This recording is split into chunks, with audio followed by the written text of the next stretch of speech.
Marcos. Dito tayo. Jose Claire Castro, Palacio at si PBBM. Umalma sa sinabi ni Sarang, fake, scammer daw ang Pangulo. Eto na, Palacio, pumalag kay Sara pagkatapos sabihing scammer daw si PBBM. Scammer pala, ba't magpasundo kayo?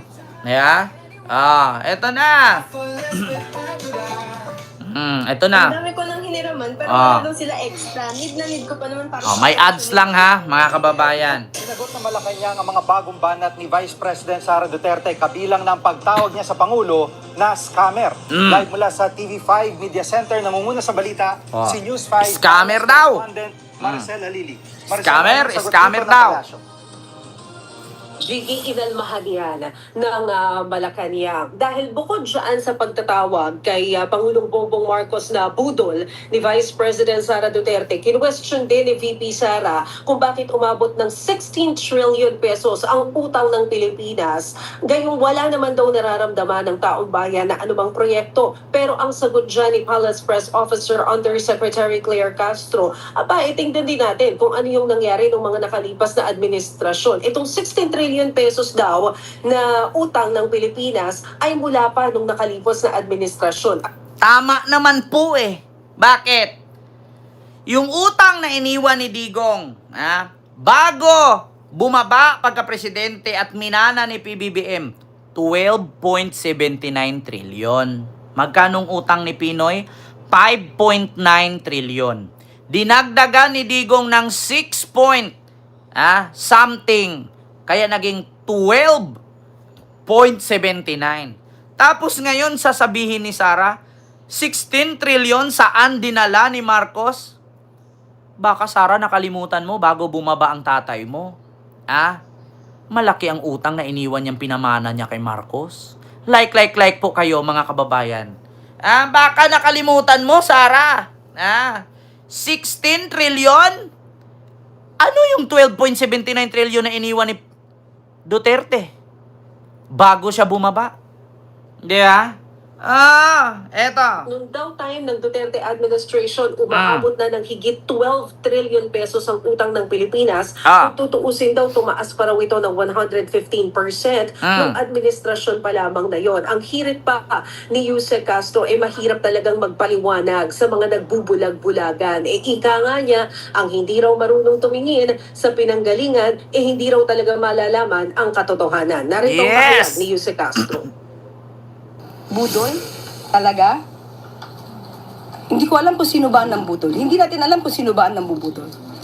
Sa panahon, sa nakikita po natin na pagtatrabaho ng Pangulo, sa pag-uutos sa amin na focus sa trabaho at hindi pamumulitika, sino ba talaga ang nambubudol? Sino ba? At Maricela, ano naman ang naging reaksyon ng Palacio sa sinabi ni VP Sara na dismayado siya sa performance ng Pangulo?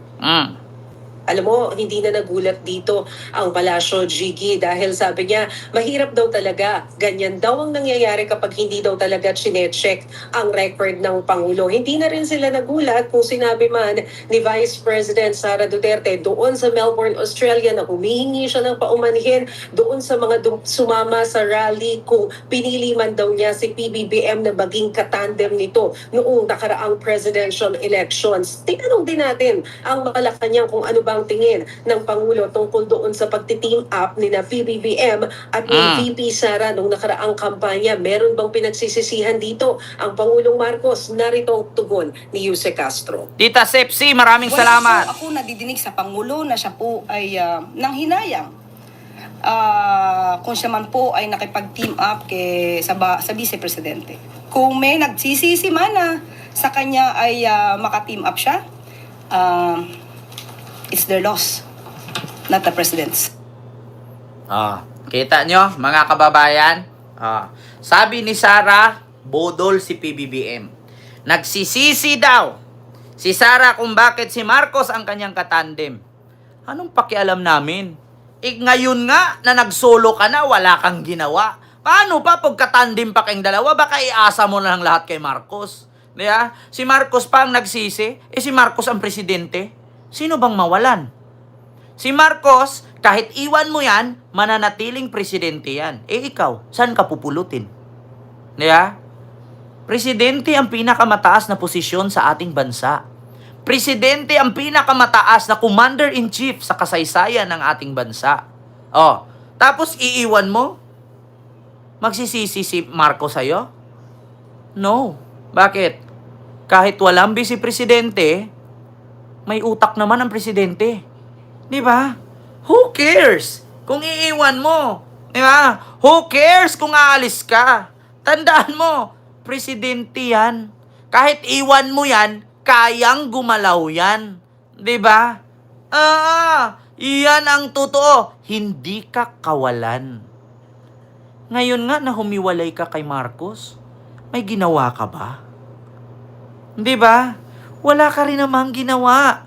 Paano pa kung nagtandem kayong dalawa? Edi mas lalong iasa mo lang sa kanya. Binigyan ka nga ng posisyon noon nung nagkasama pa kayo. Anong ginawa mo sa DepEd? Confidential fund tinarget mo. Ngayong humiwalay ka sa grupo ni Marcos, anong ginawa mo sa Office of the Vice President? Confidential fund tinarget mo. Anong aasahan ng presidente sa'yo? Anong aasahan ng mga tao sa'yo? Tapos sasabihin mo, dismayado ka. Ikaw pang nadismaya? My God! Pagkatapos mong ilustay ang pera ng confidential fund, nadismaya ka pa. Ang sabihin mo nadismaya ka kasi nabubutasan ka. Ang sabihin mo nadismaya ka kasi nasisilip ang baho mo. Ang sabihin mo nadidismaya ka kasi ultimo ang Armed Forces of the Philippines tinanggi na walang 15 million na inabot mula sa Office of DepEd. Di ba? Yun ang totoo. Baka ikaw ang nagsisisi kung bakit nasilip ang kabulastugan mo. Di ba? Yan ang totoo, mga kababayan. Sasabihin niyo si PBBM budol? Budol? Kung budol si PBBM, umpisa pa lang na tumakbo si Marcos pagka-presidente, anong sabi ng tatay ni Sara? Huwag niyong iboto yan. Hindi ko gusto yan.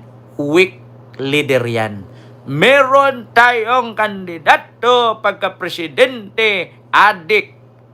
Meron tayong kandidato pagka-presidente na may kaibigan na namatay na anak ng pinakamayaman sa Davao na banana plantation dahil sa cocaine. Di ba? Tapos sasabihin niyo na budol kayo ni PBBM. Hindi nagkulang sa paalala sa inyo ang matandang Duterte. Ayaw ko kay Marcos, kay weak leader yan. Pero ba't binoto nyo pa rin? Ayaw ko kay Marcos kasi adik yan. Tapos sasabihin ninyo, budol si PBBM? Sino ang budol? Ang tatay na mismo ni Sara nagsabi, ayaw ko kay adik yan. Diba? Ayaw ko kasi weak leader yan. Tapos sasabihin nyo na budol kayo? Tang ina nyo. Diba? Kung nakinig kayo kay Digong, di sana si Leni Robredo ang nanalo. Tanga kayo Di ba? Kung nakinig kayo kay Digong na wag yung iboto, di sana si Leni Robredo ang nanalo. Ba't binoto nyo pa rin kung budol pala? Di ba? Hindi pa nag-umpisa ang kampanya ng 2022. Anong sabi ni Duterte? Meron tayong kandidato pagka-presidente, weak leader. Gumagamit ng cocaine sa eroplano. Ngiwi. Sabi ni Digong yan. Tapos binoto nyo. Tapos ngayon sabihin ni Sara, bodol si Marcos. Sinong nang budol sa inyo? Ang tatay na mismo nagsabi na hindi ko gusto, wag niyong iboto. Pero yung anak, todo dikit. Ayaw bumitaw.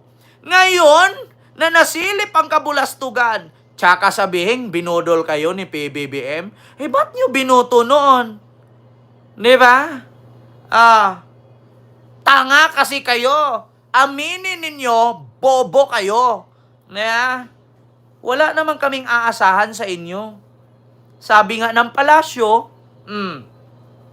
hindi po nalulungkot ang presidente. Hindi po nagsisisi ang presidente.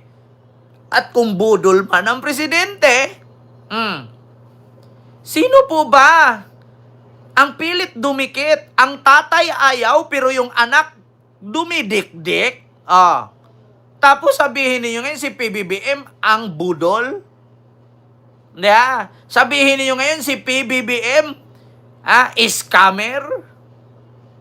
Yung tatay na nga mismo nagsabi, ayaw ko niyan kay adik yan. Ayaw ko niyan kasi budol yan. Tapos, binoto nyo? Sino ba ang dumidikit kay Marcos? Ang tatay ayaw na. Weak leader, bangag, adik. Bakit dikit ng dikit si Sara noon? Ba't ayaw niyang bitawan? So, ibig sabihin, binudol kayo nung mag-ama. Yung mag-ama ang nang budol. Yun ang katotohanan. Kala ninyo, ano kami tanga? Sunod! Ito na, mga kababayan. Dito tayo kay Antonio or Attorney Antonio Bukoy. Naku po, ano nga ba ang sabi